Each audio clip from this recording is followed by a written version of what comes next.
Welcome back and thank you for joining me. Let's jump right in. Story number 1.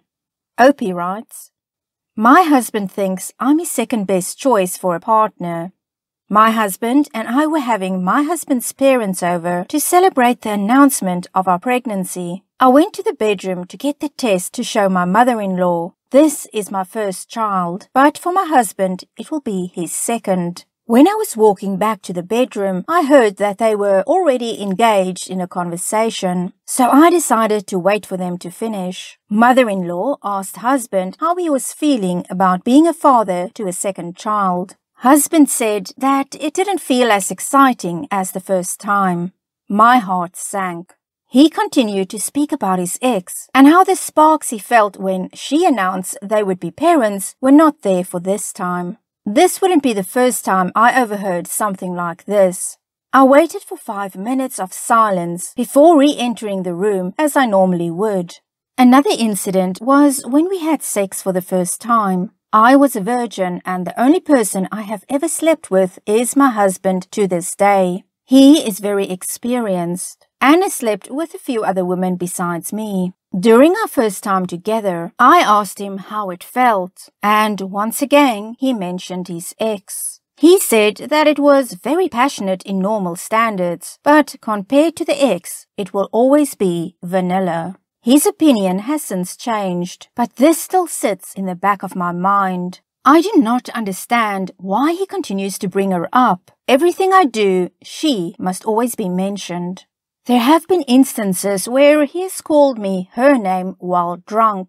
It hurts so much. Am I not good enough to be his wife? It feels like he was made to be with her rather than me. I am the only one getting sparks here. We have this additional information from Opie. We do have a bit of an age gap. I am financially stable. If divorce is the path we must take, I will not be greatly impacted. I am 24 and he is 32. I wish I saw the red flag sooner, but I was just so caught up on his charm and stupid sense of humor. When we first met, he was charming and sweet. But the more he compares me to her, the more I'm starting to feel I jumped into things too fast. Each comment seems worse than the previous one. Let's get one comment with a reply from Opie before we get the first of Opie's updates. Do you know what the reason was for he and his ex's separation and which party initiated it? Opie replies, I do not know much, but I do know she ended it. And here's Opie's update. My husband constantly compares me to his ex. I never knew why they split, but it's been eating me up inside. What if she becomes romantically available and he leaves me for her? What if this man is dangerous? Well, we are on a break right now. During this break, I have been reflecting on the relationship. I decided that before therapy, I need to know what he is hiding from me with his ex.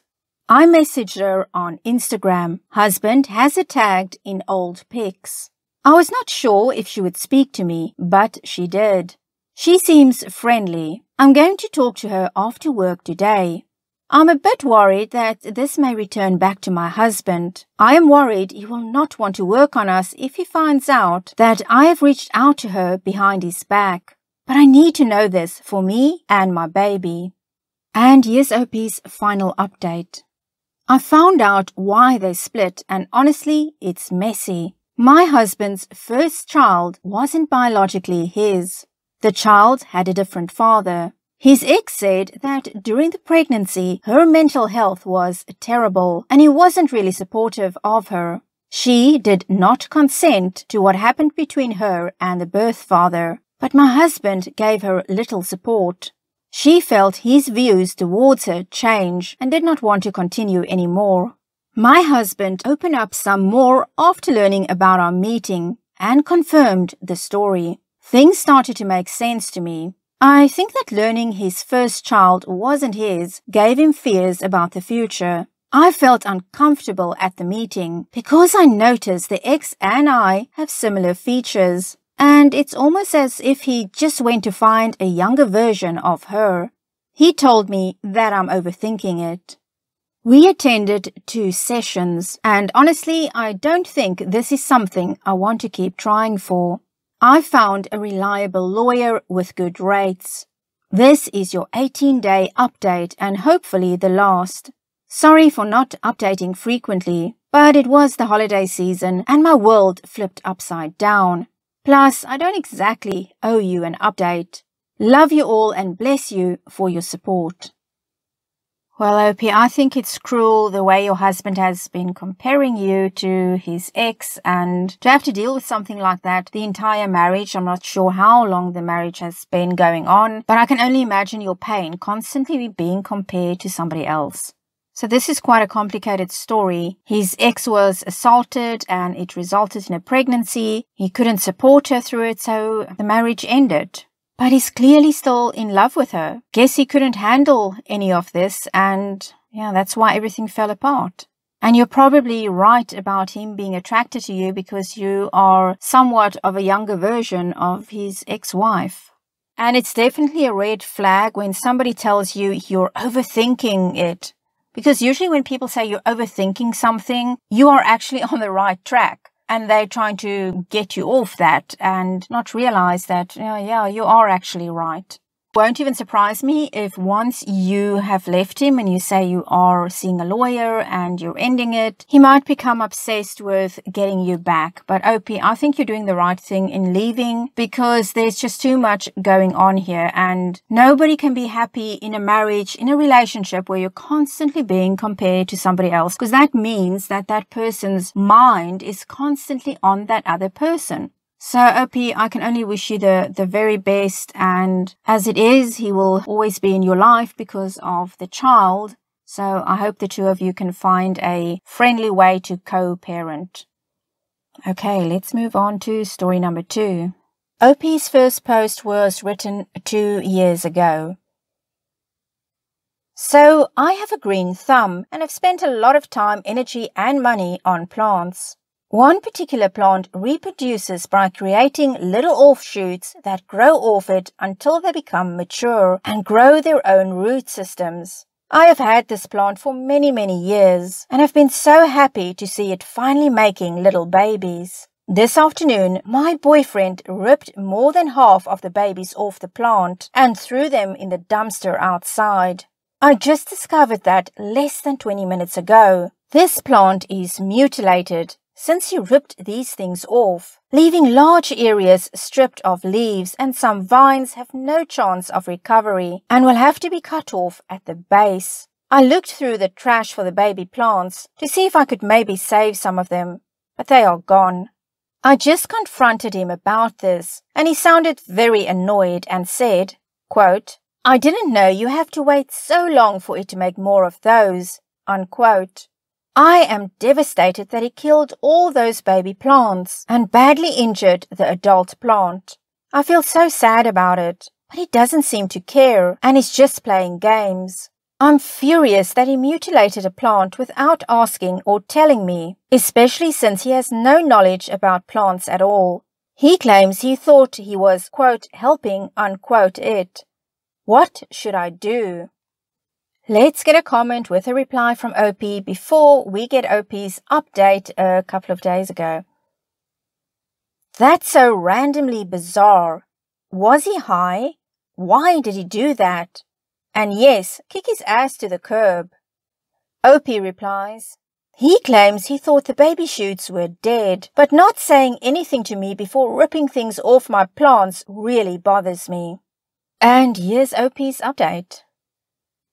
So, a few years ago, I posted about how my boyfriend, male 34 at the time, had utterly mangled several baby plants and one adult plant with no remorse whatsoever.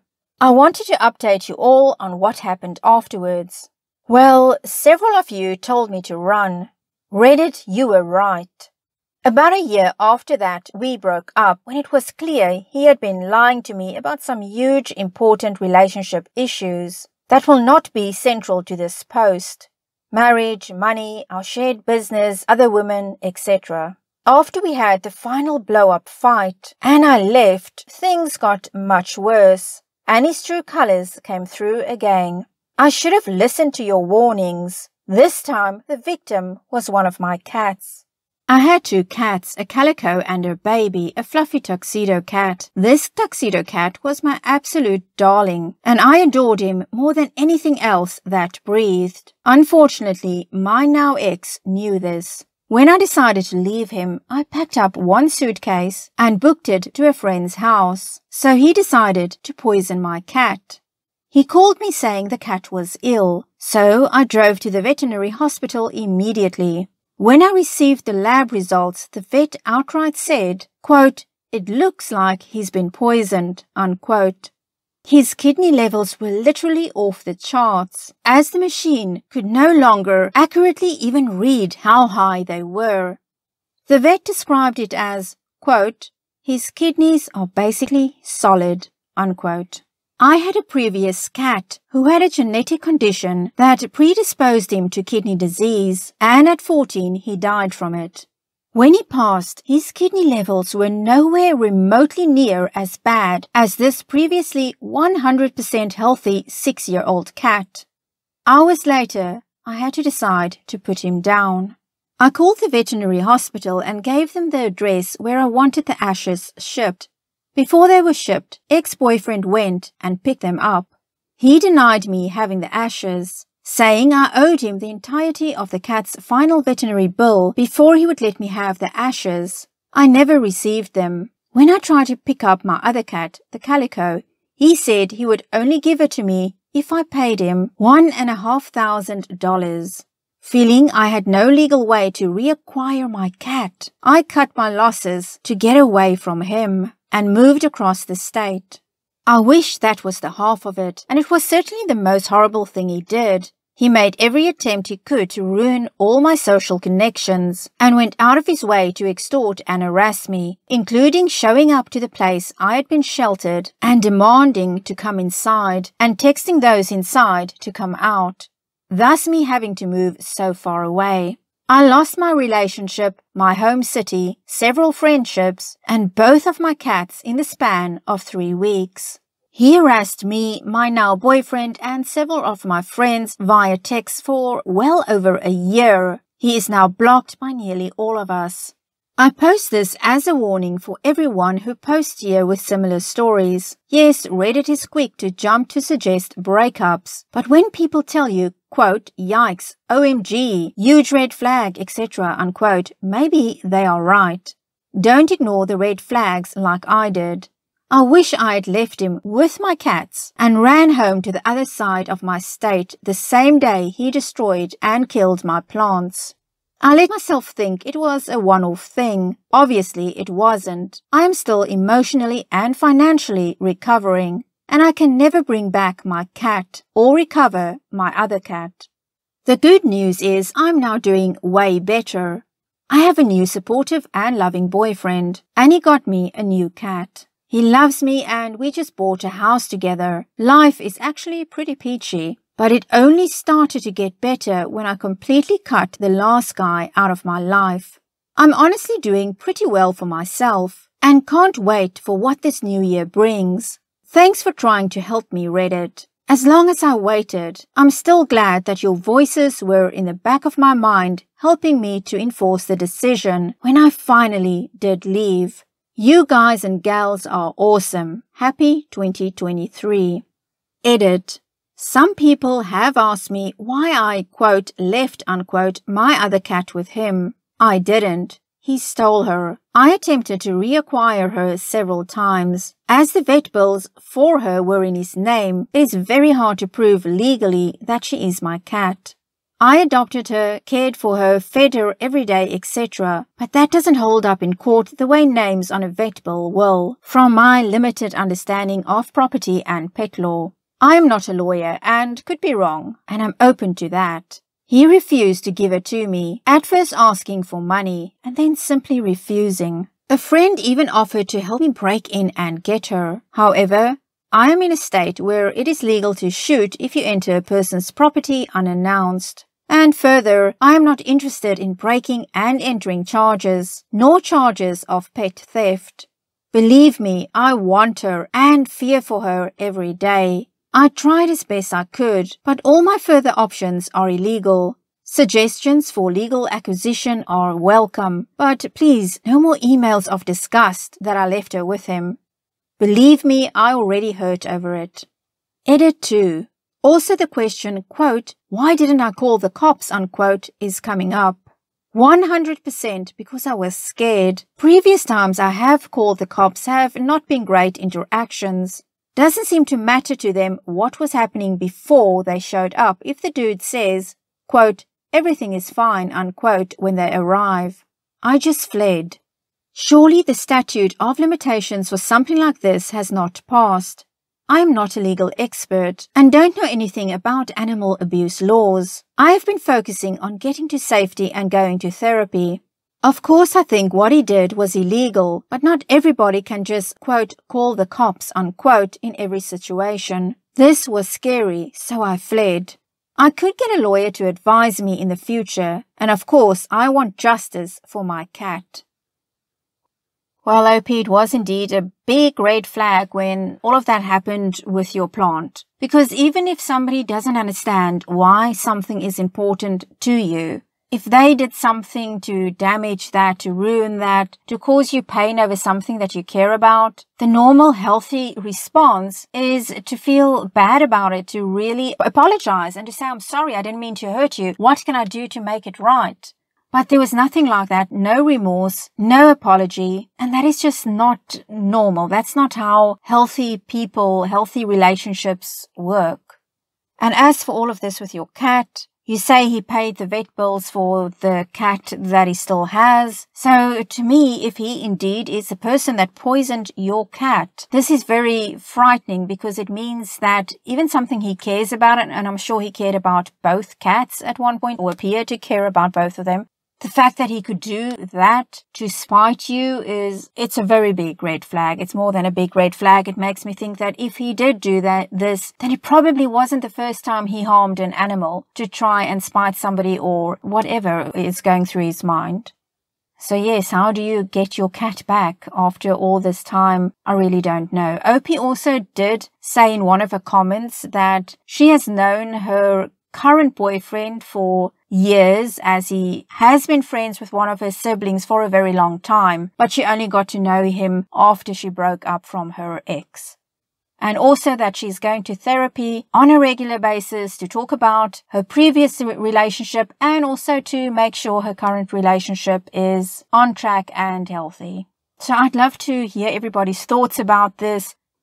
Well, that's it for this edition though. Thank you for joining me, for allowing me to read these stories to you. If you liked it, give it a thumbs up, consider subscribing, and please leave your comments.